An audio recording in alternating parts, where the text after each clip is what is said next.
Okay, welcome back all of you. In the last lecture, we were discussing about stress paths and some common cases. We have seen isotropic consolidation, one dimensional consolidation, the unloading of one dimensional consolidation, that means the kind of OC state that gets generated, and when an OC soil getting again reloaded, what happens. So, these stress paths we were discussing in the last lecture. Now, this lecture is a continuation of that. We will discuss some more examples related to stress path, and this will help us understand how we need to plot or how we need to represent the stress path for different cases. So, we will just see the first one, again some examples of stress path. Let us start the initial condition.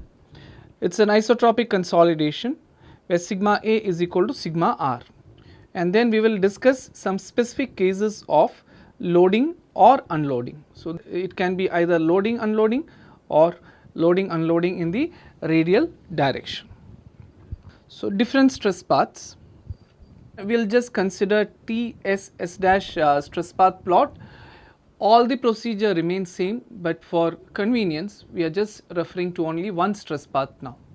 So, initial condition is given by P0, which is the isotropic consolidation condition. Now, when I say this, it is very easy now for all of you to identify where the point would be on the isotropic line. So, let this be the initial point P0. Now, the second one is P1, which represents isotropic loading. Please take this as a revision because we have been discussing this quite a number of times. So, you will be knowing now without my help, like in what direction it should move.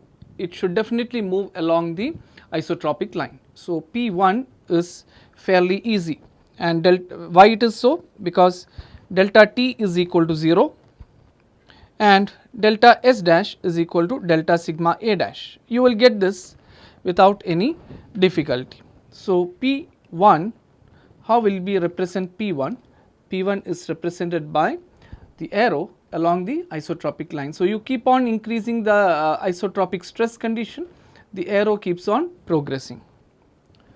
So, that is about two cases. The third case is P2, which is given by there is no increase in radial stress, delta sigma R equal to 0, and delta sigma A, that is axial stress, increases. Now, if this is the case, on sigma A sigma R plot it is very easy to plot, but when it comes to ST plot and QP plot, which are mandatory because they are invariants, so identifying the stress path needs some sort of mathematical understanding. So, let us see what this translate to in TSS dash plot. You need to first understand what will be the increment in delta T. So, here delta sigma A increases, so this is positive delta sigma A dash, minus there is no increment in radial stress 0 by 2, that gives plus delta sigma A dash by 2. Now, you need to keep certain important things in mind. One is whether it is increasing or decreasing, whether the radial stress or axial stress increases or decreases.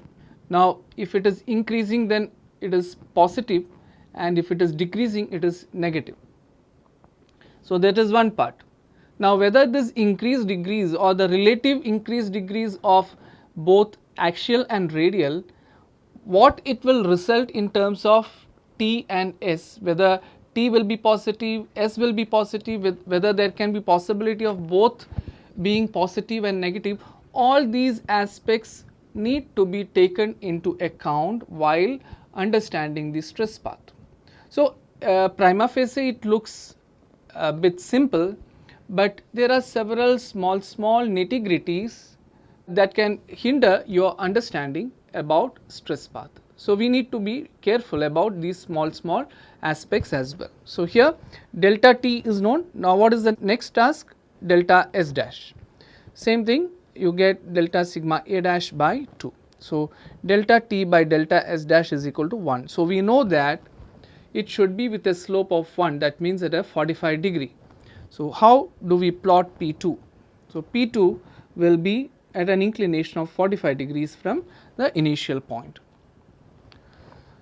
Next is P3, which is given as delta sigma A is equal to 0. There is no change in axial stress and there is a decrease in radial stress. That means delta sigma r will be minus of delta, because this is decreasing. So, minus of delta sigma r. Now, when you substitute this in the same equation of delta t and delta s dash, what we will get? So, here delta t is equal to 0, because delta sigma a is 0, minus delta sigma r dash. So, minus of minus will become plus delta sigma r dash by 2, and delta s dash is 0 plus minus delta sigma r dash by 2, that will give minus delta sigma r dash by 2. So, that will give delta t upon delta s dash is equal to minus 1. Okay. So, now how P3 will translate? So, P3 is also with a slope of 1 or at an inclination of 45 degrees, but here we need to understand that this inclination is negative. So, that is why it is towards this direction. Now, another aspect is whether delta t is positive, delta t increment is positive. Again, an important thing which we need to understand is the actual value of t and s dash, that is t s dash, and the increment. Now, increment is delta t delta s dash. Now, we are talking about increment because we are just talking about the slope. But what can be the actual value? That also matters. That will be t plus minus delta t, or s dash plus minus delta s dash. So, what will be the net? Only the final computation we will be able to understand. Okay. So, here delta s dash is going towards in the negative direction, whereas delta t is moving towards in the positive direction. So, if you can see here from this particular point, s dash negative direction is in this direction. Okay. So, that is why it is moving in this direction, whereas delta t is in the positive direction, that is in the upward direction. It can be like this as well.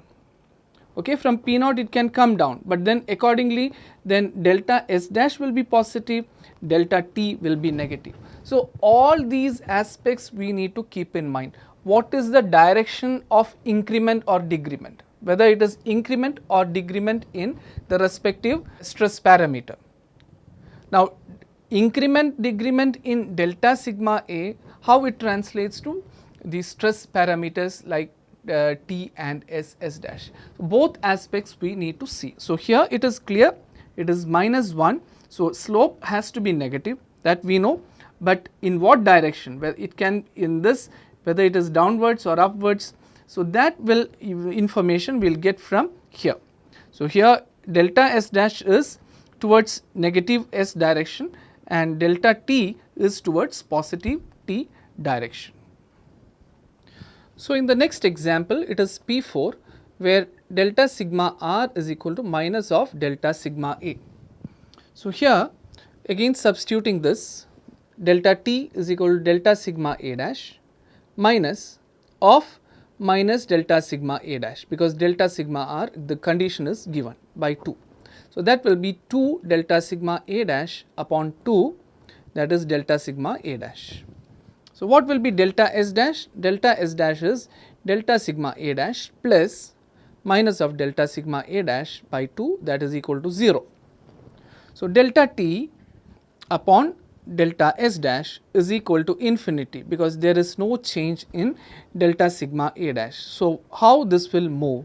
There is no change in delta s dash, but an increment in delta t is happening. So, it will be the P4 failure or the stress path is in this direction P4.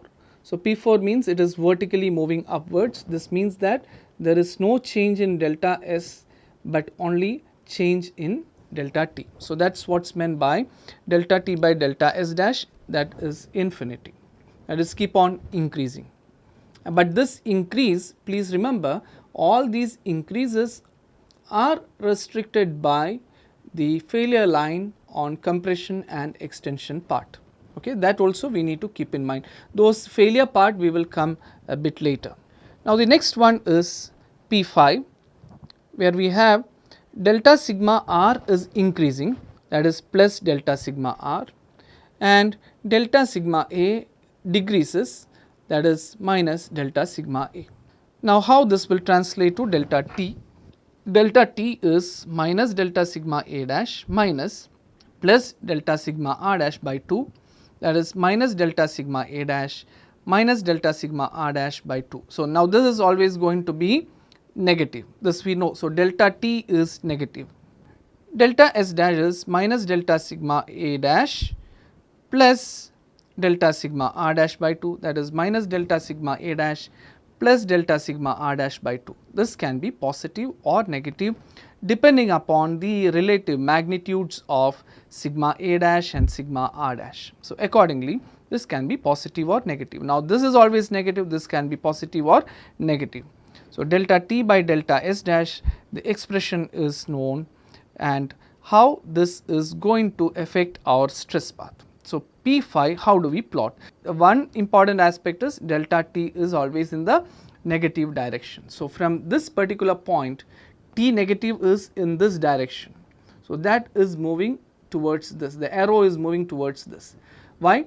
Because t is negative and that is in this downward direction.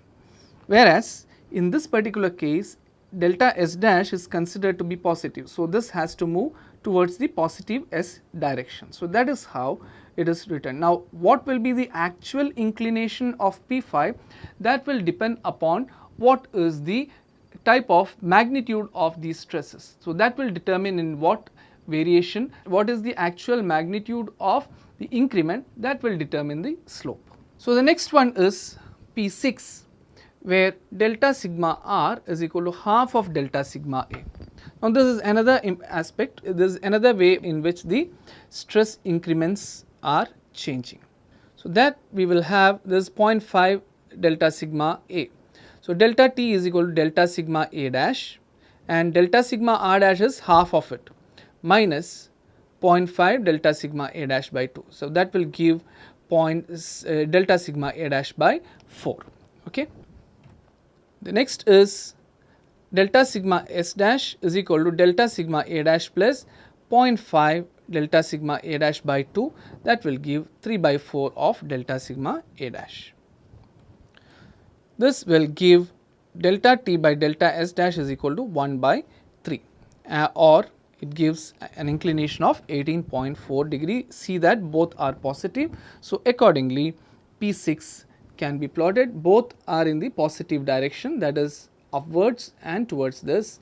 So, here P6 with an inclination of 18.4 degrees. So, these are some of the examples wherein the starting point was isotropic consolidation, that is P naught.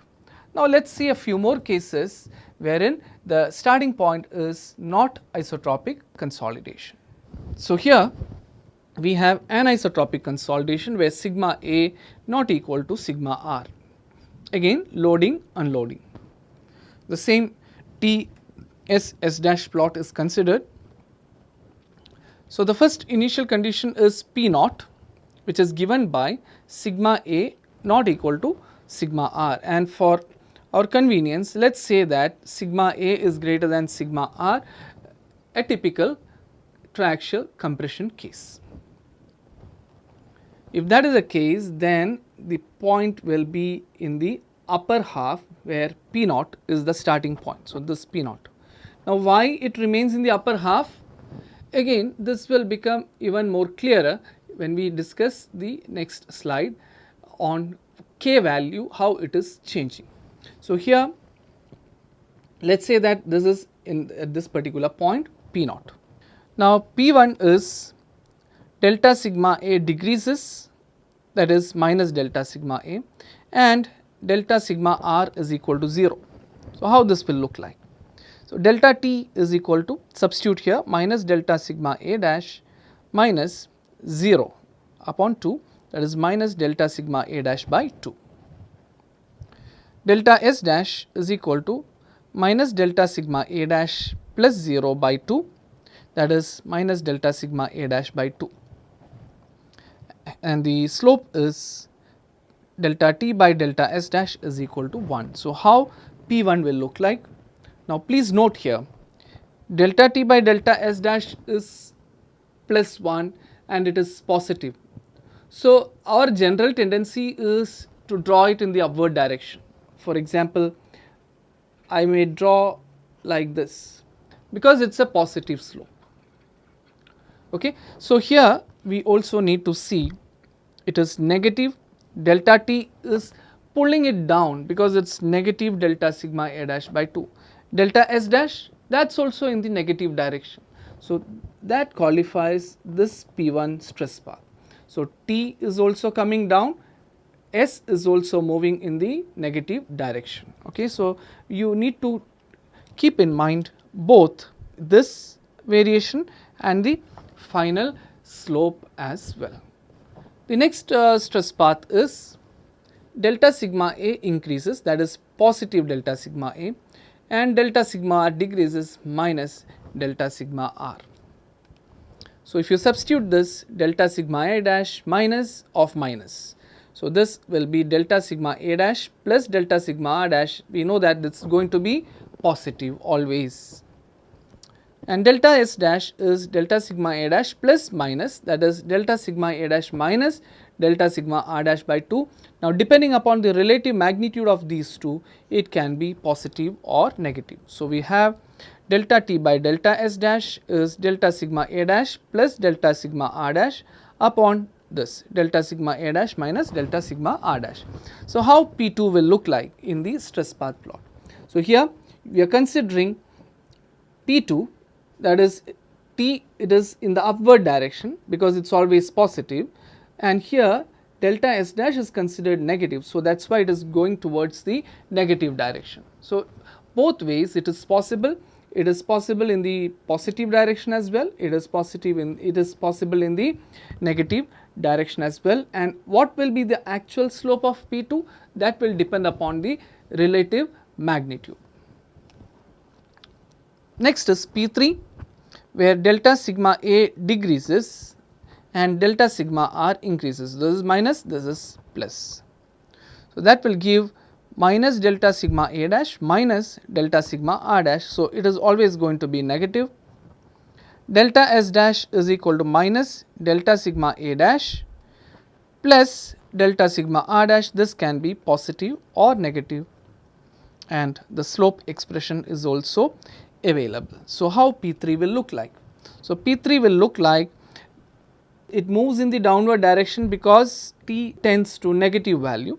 So, that is why it is coming down, and here it can be positive or negative. So, here we have considered delta S dash to be in the positive direction. So, that is why it is moving towards rightwards. So, and the actual slope will depend upon the relative magnitudes of the stress increment. So, that is about some examples to make us understand how we need to plot the stress path direction, and probably depending upon what direction the stress path is, we will be able to understand when this stress path is going to touch the failure line. If at all that kind of stress increment decrement is going to fail, all these information becomes quite handy from the stress path plot. More of that we will follow, because the actual application of when it is going to fail and how it is going to fail is in the module 4 when we discuss about critical state. So, here we understand the philosophy of stress path plotting for module 4. Now, as I told you in the previous slide, that what is the importance of K. Now, we have seen different types of K.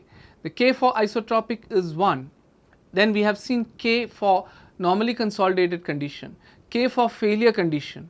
So, all these things we have seen now, K for unloading case, all these things we have seen.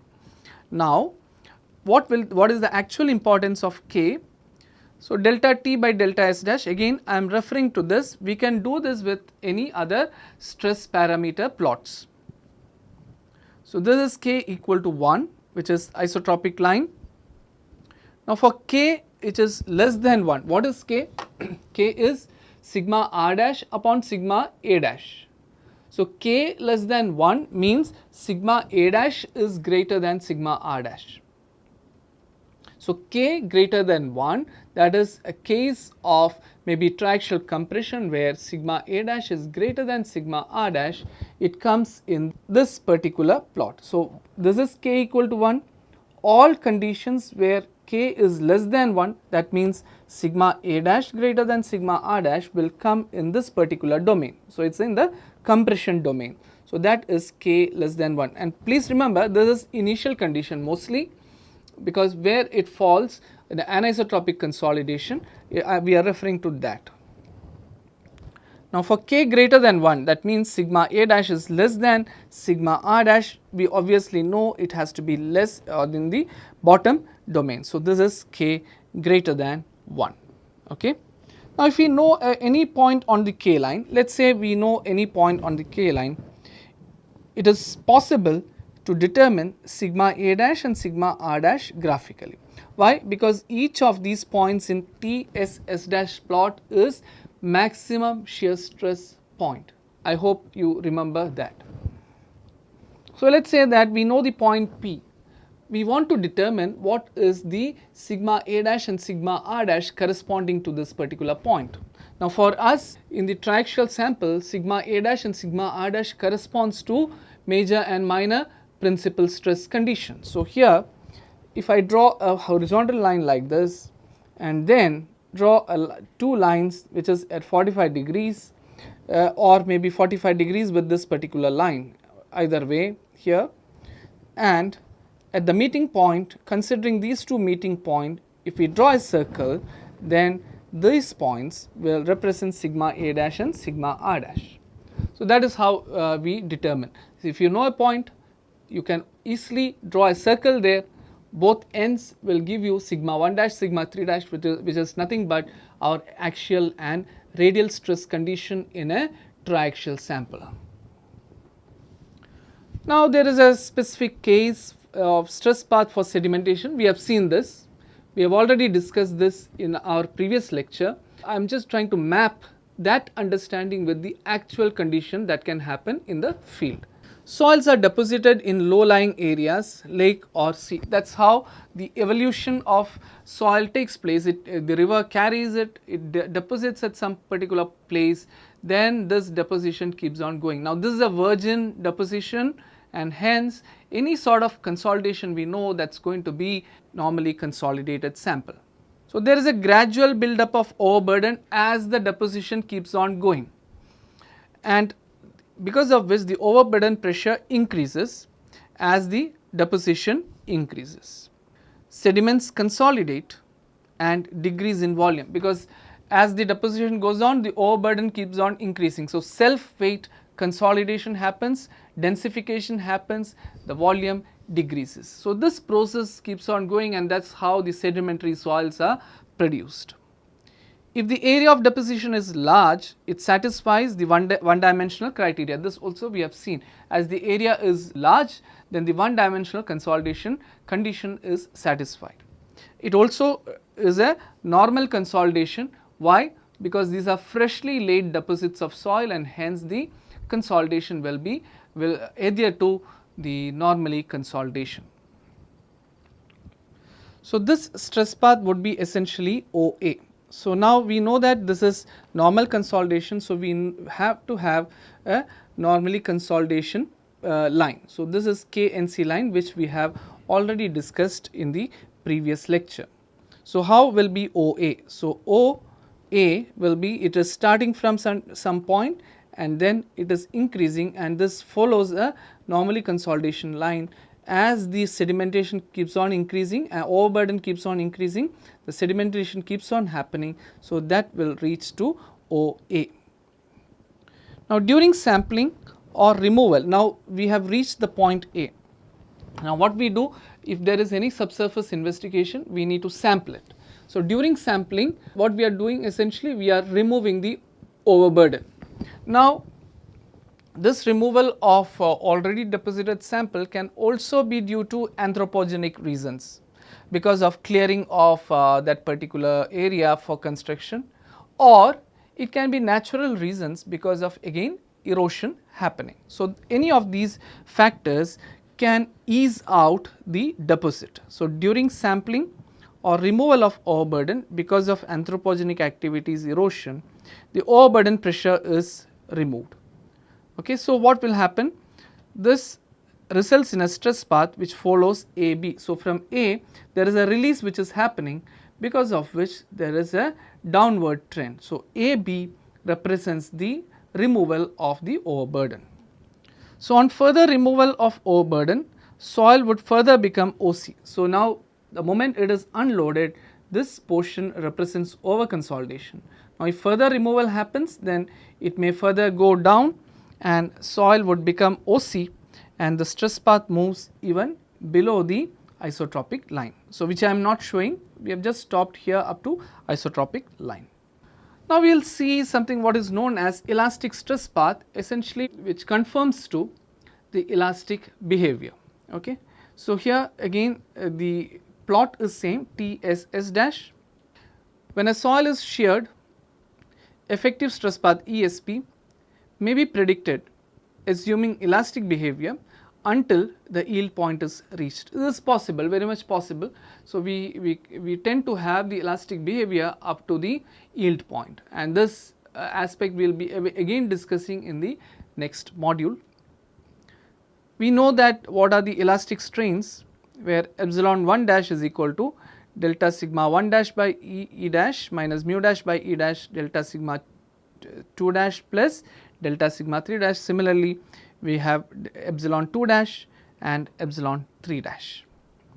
Let us say a typical case of undrained triaxial compression test, where because of triaxial compression we know that epsilon 1 dash is equal to epsilon A dash, delta sigma 1 dash is equal to delta sigma A dash. Also we know epsilon 2 dash equal to epsilon 3 dash equal to epsilon R dash. Again, because of axisymmetric condition, delta sigma 2 dash is equal to delta sigma 3 dash is equal to delta sigma R dash. Epsilon A dash can be written as delta sigma A dash by E dash minus 2, because it will be summation of twice 2 mu dash delta sigma R dash by E dash, and epsilon R dash is equal to delta sigma R dash by E dash minus mu dash by E dash delta sigma A dash plus delta sigma R dash. Now, what will be volumetric strain? The volumetric strain epsilon V dash is equal to epsilon A dash plus 2 epsilon R dash. This is for triaxial sample. Now, we know for undrained condition this will be equal to 0. So, epsilon V dash, what is the final expression? Substituting for A dash and epsilon A dash and epsilon R dash, we get 1 minus 2 mu dash by E dash delta sigma A dash plus 2 delta sigma R dash. Now, for undrained condition we know that there is no volumetric strain. So, epsilon V dash is equal to 0. Now, mu dash is not equal to 0.5. Please remember, in our earlier lecture we have already discussed that mu corresponding to undrained condition is equal to 0.5 because it is an incompressible state. Now, please remember that mu corresponds to mu undrained. Okay, so there it is equal to 0.5. You can conveniently take equal to 0.5 because it is a undrained condition. Here, even though the condition is undrained, we are talking about mu dash, that is the effective Poisson's ratio, which is not supposed to be 0.5. So, now in this expression we know epsilon V dash is equal to 0, but that can happen only when mu dash is equal to 0.5. Now, under effective condition mu dash is not supposed to be 0.5. So, then what is the possibility? The only possibility is delta sigma A dash plus 2 delta sigma R dash is equal to 0. So, this is a particular condition. This means delta P dash is equal to 0. What is P dash? P dash is the mean stress. What is mean stress? Delta sigma A dash plus 2 sigma R dash by 3, which is equal to 0. Now, if you plot it in Q P dash plot, this particular stress path will look like something like this. So, starting point, there is no change in delta P dash. So, Q by P dash will be infinity. So, it moves vertically upwards. How this will be in TSS dash plot? So, we will see in TSS dash, delta T is equal to delta sigma A dash minus delta sigma R dash by 2. Delta S dash is delta sigma A dash plus delta sigma R dash by 2. So, delta T by delta S dash is known. Now, we know this condition delta sigma A dash plus 2 delta sigma R dash equal to 0. Substituting that in this particular expression for delta sigma A dash, put here minus 2 delta sigma R dash, we get delta T by delta S dash is equal to a slope of 3. So, how does it look like in the TSS dash plot? So, if this is the starting point, it goes in this direction. So, one is in the upward direction, the other one is towards the extension. So, this is the kind of stress path we get. Now, the soil specimen which follows elastic stress path will have different strength in compression, that is TFC, and extension TFE. So, the earlier stress path, let us say this is the starting point, and we know that now this is 3 that we have already derived. Then this is the strength corresponding to compression, which is given as TFC, and for extension it is TFE. We can note here that this TFC is not equal to TFE when we follow the elastic stress path. So, tan alpha dash, let us try to understand what is the ratio. Tan alpha dash, you can write as TFC, this particular triangle, TFC divided by S naught dash plus TFC by 3. Tan alpha dash can also be written as TFE divided by S naught dash minus TFE by 3. So, TFC can be written as S naught dash tan alpha dash plus TFC by 3 tan alpha dash.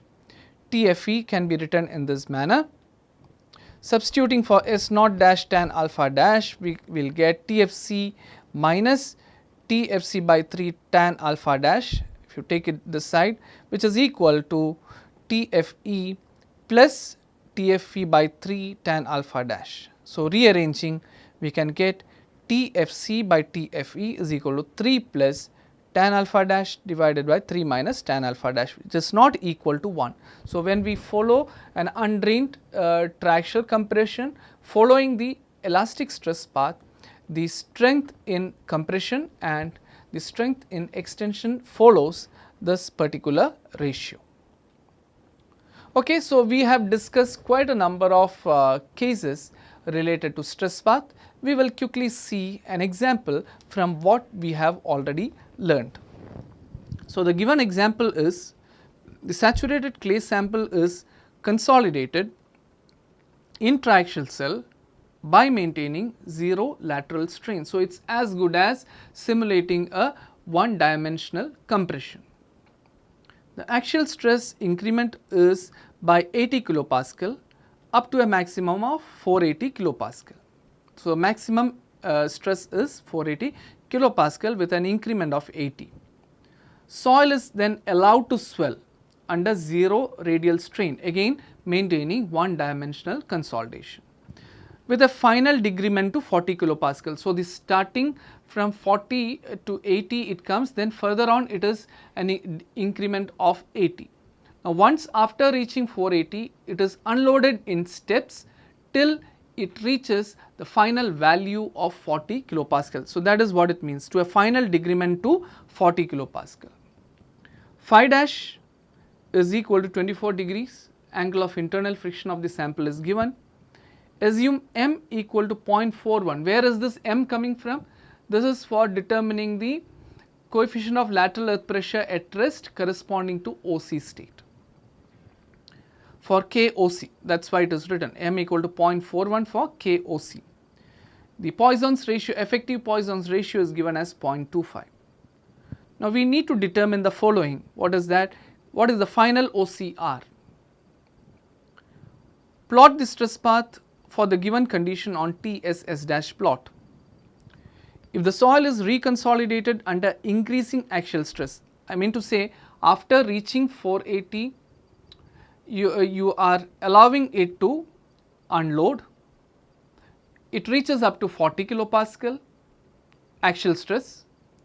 Now, if you again reload it, if the soil is reconsolidated means reloaded under increasing axial stress, what would be the axial stress when stress ratio of sigma r dash by sigma a dash again equal to K naught NC, and you need to assume it to be elastic behavior. Remember, we have loaded, unloaded, and while reloading we have seen that this particular reloading curve quickly approaches the KNC line. So, just to prove that particular point, just to see that how it happens, we have given an example, and in that reloading curve we need to assume that it behaves in an elastic manner. It is just giving you a hint to use that appropriate equation. So, let us see how we will solve this.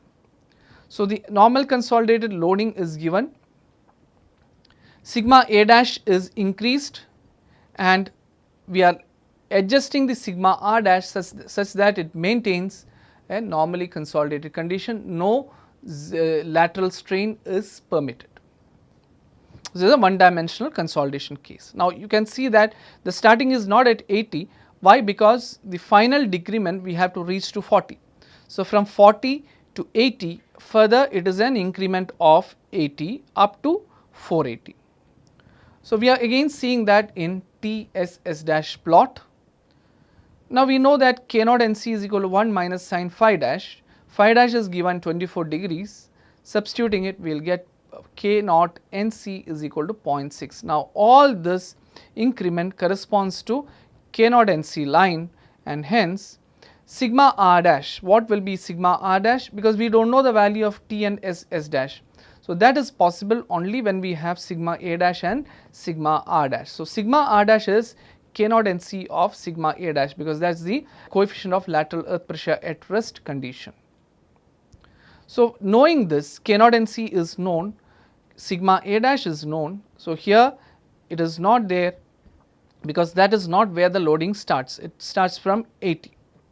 So, sigma r dash is equal to K naught, and so we can determine the value of sigma r dash, which conforms to one dimensional consolidation, and these are the values which we can determine using this expression. Once we know these two values, we can determine T and S dash values, and these values can be plotted on the stress path. And delta T by delta S dash, the slope is known, which is equal to 1 minus K naught NC by 1 plus K naught NC, and that is equal to 0.25. So, we need to draw a line in this plot TSS dash with a slope which is given by 0.25. So, that is what we have just drawn. Slope is equal to 0.25, and these points which are marked in red, these are the points which is 16, 64, 30, 128 up to 96, 384. Okay. So, this is one part of the exercise where we have plotted the given NC stress path.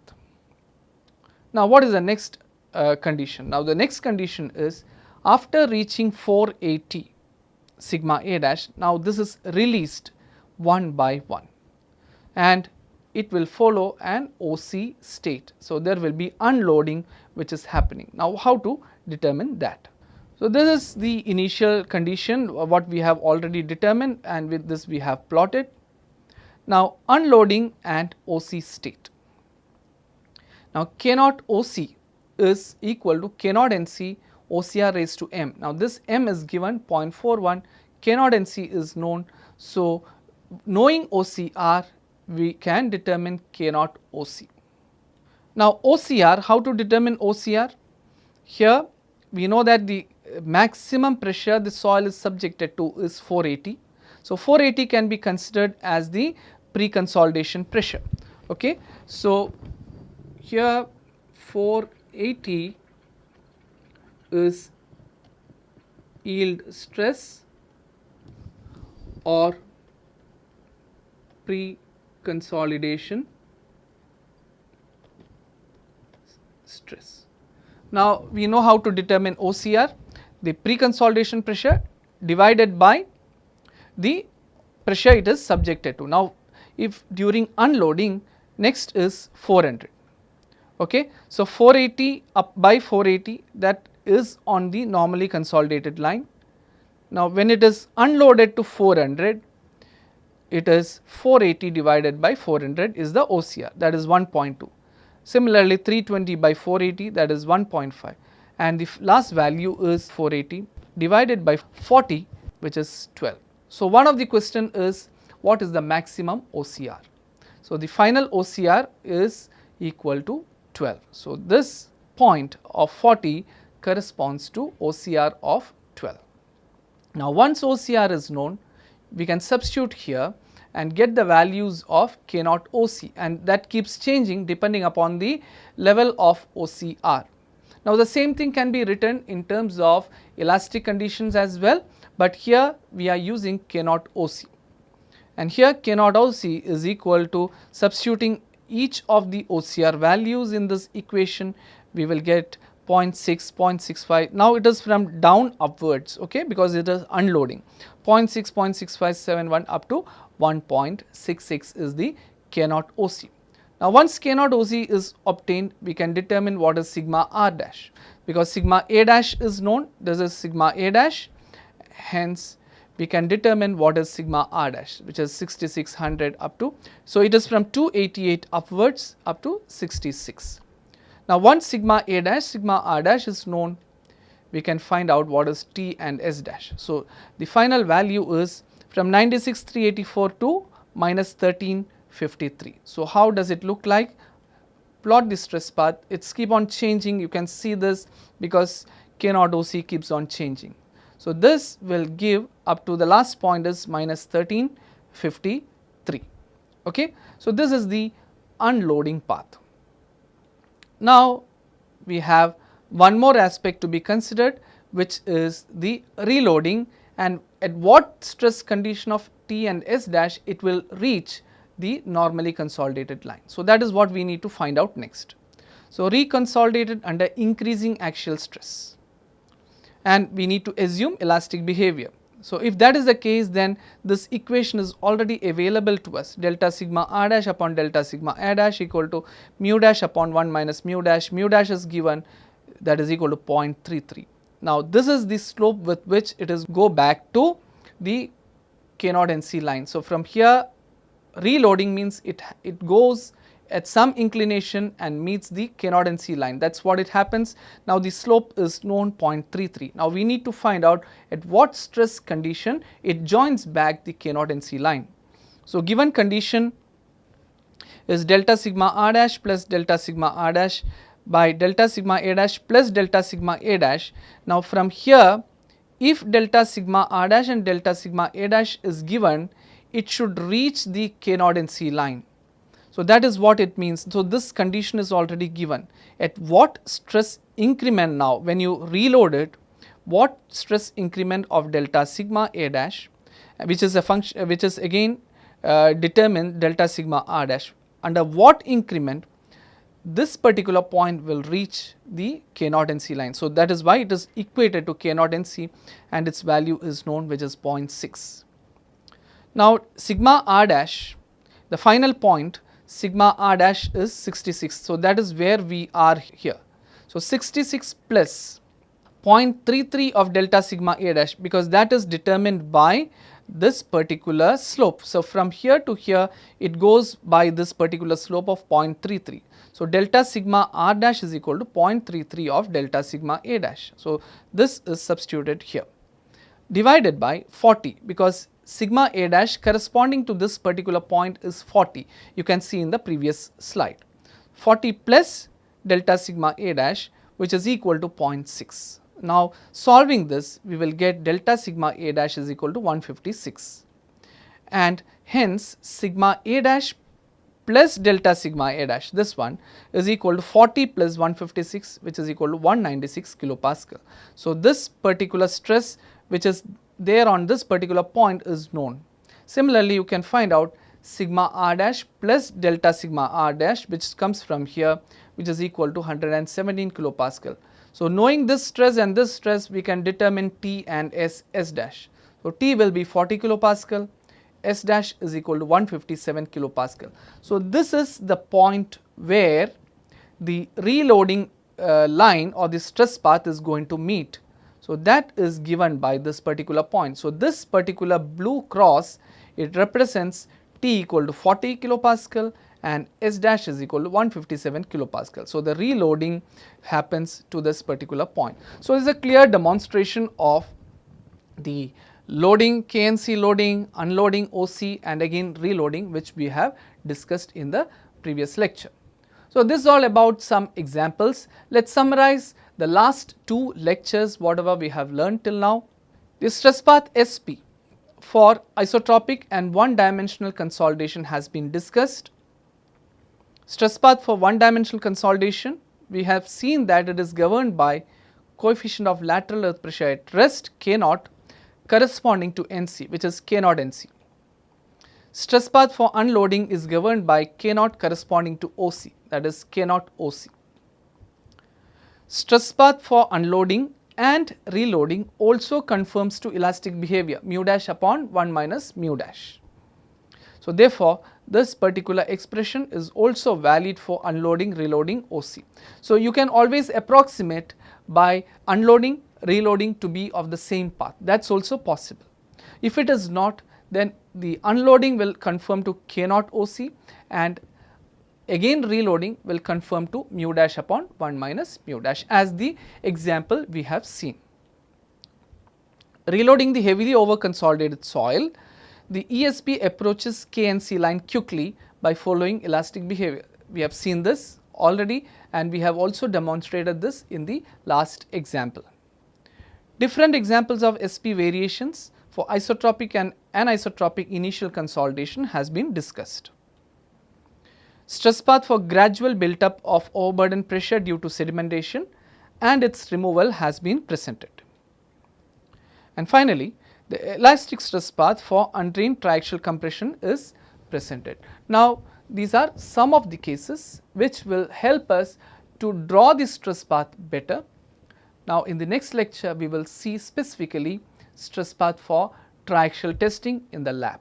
Okay? So, that is all for now. Thank you.